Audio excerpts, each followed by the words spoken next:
Hello everyone, welcome back. Today we're going to talk about mandatory gun training and why I think it's a terrible idea, okay? And I'm saying this as a gun instructor, all right, who sometimes makes money training people. So you would think that I would have a financial incentive to want to mandate gun training, right? Because in this state, in Pennsylvania, gun training is not a requirement. You don't need training to go buy a gun. You don't need training to carry a gun. In this state, you can open carry without a permit, or you got to get a carry permit for concealed carry. It's weird the way they have it set up, but whatever, that's how it is. I'm against carry permits altogether. I think this should be I think the whole country should be constitutional carry. But in this state, if you want to go get, let's say, a carry permit, it's a shall issue state, which means that once you give your application to the sheriff's department, unless they have a specific reason for denying it to you, right? Meaning that you've been convicted of some violent crime, they cannot deny it to you. And even if they do, let's say they deny it for some minor crime, you can still challenge it in court. So in this state, it is not, gun training is not a requirement for getting a carry permit or buying a gun. And if we compare this to other states where it is a requirement, we see that there's not an increased accident rate in this state, right? Because there's no mandatory gun training requirement. Now, I can't give you the actual statistics on that, but I can tell you this: if that was the case, if there was an elevated rate of gun accidents in this state, all right, compared to other states where gun training was mandatory, you can bet your bottom dollar that the Democrats would be basically, making, they would be letting us know that, right? You'd see this in the news every day.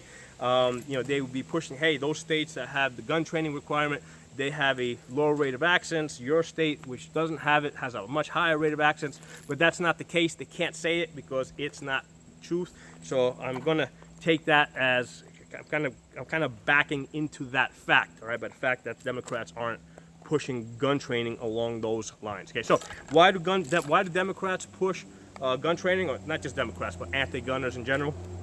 Because even if they don't start out this way, eventually they know that they can raise the training requirements and training expenses to a level that will be either very expensive or very time costly, right?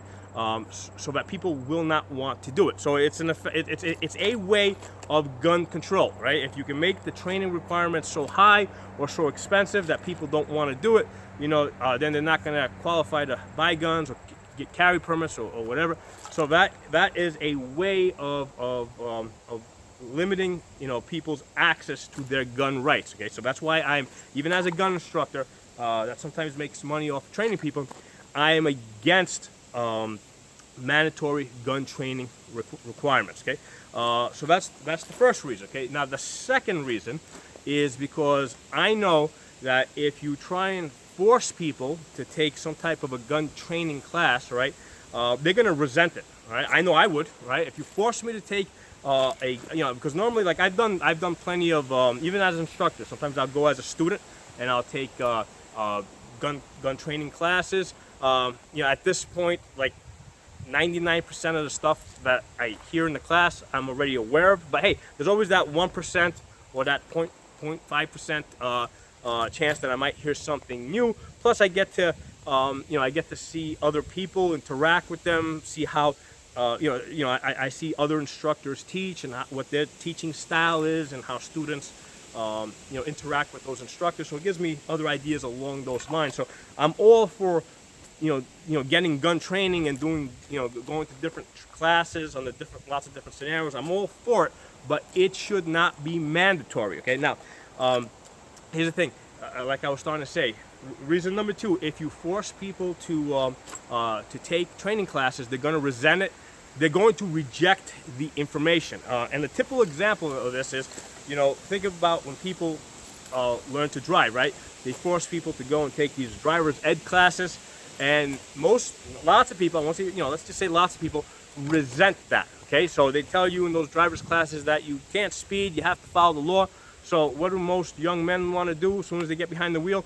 They want to speed, right? They want to speed, and they usually learn the hard way that they shouldn't speed by getting into an accident. That's the way it works, and that's the way it worked for me when I was a teenager, and that's the way I've seen it work for lots of other people. So when you try to mandate training, people reject it. Okay, they go the opposite way. You're going to tell them that they have to carry, because like a lot of times when I train people, if they're at the level where we're ready to talk about carrying a gun, I tell them that you gotta carry the gun in a holster, not just down your pants.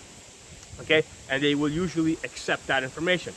You put me in a scenario where now I'm in a class that's mandated, and I tell them that, and they're gonna reject that information. As soon as they get out of the class, they're gonna shove the gun down their pants and walk around that way. Okay, so if you try to force information down people's throats, they're going to reject it. They're more likely to accept it if they make a decision on their own that they want to go get that training. Now, the other thing is there's lots of different avenues of training.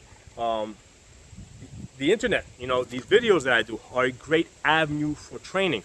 It doesn't, obviously you do need live training, one-on-one training, but there's still a lot of information that you can get by watching training videos, and I posted lots of them. In fact, it's a great idea because then when you get to the class, because a lot of people say, well, why do you do all these training videos? Aren't you kind of like giving the milk away, right? You're not charging people for it. Well, here's the thing, knowing it and doing it are two separate things, right? Especially doing it under stress. So it's actually a lot easier for me, and I think that people learn a lot easier if they already have a general idea of what they're going to be learning, right? And then when they come to a training class, then they actually do it and they hear it for a second time. I find that they learn a lot better. So a lot of times when people contact me for training, I will, they tell me about what type of training they're doing or what level they're at. I will actually send them links to a couple of these videos that I have posted on my channel to introduce the ideas that I want to teach them. And then when they come here, then it's a one-on-one thing. They actually get to go through it, and I find that people learn faster. Now, the other thing is that with a lot of these training classes, like for example, I'm a certified NRA instructor, right? So a lot of the classes are like 8-hour classes. Now here's the thing: when you're an NRA instructor, it doesn't mean that that's the only thing that you are. It means that I'm basically certified to teach their classes. So if I'm going to be teaching their class, basically, for that one class, I'm an NRA instructor. But when I leave, when the class is out of session, then I'm not an NRA instructor. I'm just a general instructor, and I can teach whatever I want, however I want to teach it. But the important thing I was trying to bring out there is that the NRA classes that I sometimes teach, I used to teach them a lot more. I don't teach them that much anymore. They are 8-hour classes. And what I find is that 8 hours, which is the same thing with the hunter safety classes, they're 8-hour classes, right? And a lot of these states where they mandate training, they're like 8 to 12-hour classes.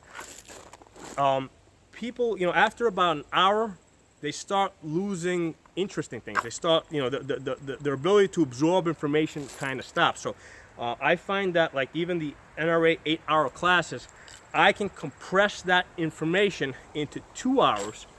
And people will learn it a lot faster. Now, obviously, I'm doing it in small groups because if you have, let's say, a group of like 10 people in a class or 15 people in the class, then yeah, it's going to get stretched out. But if a lot of times when I'm teaching a class, I only got 2 people in the class. I can compress all that same information into just 2 hours, and people actually learn it a lot faster. And what happens is with a lot of these 8-hour classes, right, that are mandated 8 hours, basically. And this is something I've been trained to do as an instructor. Basically, I have to stretch the class out to make it last 8 hours. So what ends up happening is we get into like conversations. Well, I'll talk to students. Well, what do you think about this? And what do you think about that? And what's your experience? So it becomes it becomes very chatty. The real goal there is just to stretch it out for 8 hours and not have people completely fall asleep on me. So I tend to not do those type of classes. It's just I feel that it's very wasteful in terms of time. So like I was saying, people tend to learn better in if they're doing a 1-hour training session or up to 2 hours of training session and on multiple days. Okay, so on the first time I'm training somebody, it's kind of like driver's ed day one. I'm teaching them, okay, this is the gun, these are the safety rules. This is how you shoot, right? We're just doing target shooting. They need to do that on several days, different days. So they need, let's say, like 3 or 4 days of maybe 30 minutes or 1 hour of training of practical shooting, under my guidance. And they'll learn their basic, gun safety handling stuff that way. They'll absorb it a lot better over a number of days. And then after that, if they're up to it, if they're interested in it, then we start talking about self-defense inside the home. And again, there's a lot of stuff to cover there. So again, I prefer to break it up over a long period of time. Do, like, say 5 training sessions. Of about, let's say, an hour to 2 hours each, right? And then after they've had some time to digest that, then I'll bring them back and we'll talk about self-defense outside the home. Where now I'm teaching people how to carry a gun, draw from a holster safely without shooting themselves in the foot or in the hand. How to use cover. Part of the things I do is I teach them how to interact with the police afterwards, how to interact with other people in society afterwards.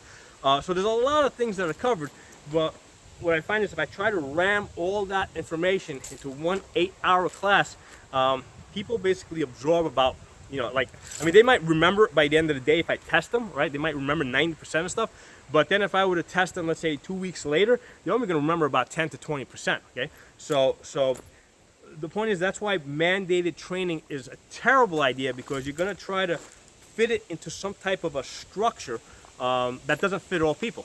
So basically I assess my students, right, and I see, okay, this person, they can only handle a 1-hour training session. Hey, that guy, they can handle a 3-hour training session. Or this person, I have to spoon feed it to him slowly over a number of different sessions. Hey, that person is, they've already seen a bunch of my videos. I can give them a lot more information a lot faster. So the type of training that I do is, it's very different for different people. It's all going in the same direction, but it's very different for different people. And you can't mandate that the way they like these driver's ed classes that are mandated. You got to cover these certain things in a certain number of hours. Nobody actually learns to drive in a driver's ed class. You learn to drive after you do your driver's ed class. You go out with your friend or your mother or your father, and they actually take you around. You're actually driving the car around, and they're talking to you, as you're driving, and giving you little tips, and so it takes a much longer period of time. So gun safety and gun handling is the same thing. You can't force that into a single class in a certain number of hours. That's something that is very student oriented and usually has to be spread out over a longer period of time. And that information shouldn't only come from one source, right? It shouldn't just come from me. Because I tell people, listen to the stuff I tell you, watch my videos, but also watch other videos out there. You'll get a lot of different ideas. At times it may even be conflicting, but what you're going to do is, as you gain experience, right, you're going to hear certain things, like you watch, like I say, 10 different instructors talk to you. You're going to see that 8 of those instructors are kind of saying the same thing. All right, well, those 8 things are probably correct. All right, the 2 that are saying something completely different. Well, let's put that in the back shelf for a little while and let's continue to study. So that's kind of how I recommend that people learn. Right, I don't tell them just listen to me and do the things that I tell you. I say listen to the things I tell you. Watch some of my videos. But watch other videos, listen to other instructors as well. Everybody's got something to teach you, and then you kind of pick and choose what's going to work for you, right? But certain basic things are going to be the same. Safety rules: guns always in safe direction, fingers off trigger until you're ready to shoot. All guns are always loaded. So that you're going to hear over and over and over and over again, no matter where you go. Certain things like carrying a gun in the holster. So those things are pretty standard. So those are my thoughts. I think that mandated training is a bad thing. I think it drives people away from getting good training. I think it's going to just basically force them into these classes that are structured in such a way that are going to be extremely boring, and that people are basically going to end up rejecting that information because it's being forced down their throat. So I hope you guys found this, my opinion, interesting. I just wanted to kind of put that out there for you guys. If you got some ideas of your own, please put them in the comment section. If you're not a member of the channel, subscribe. Talk to you guys soon.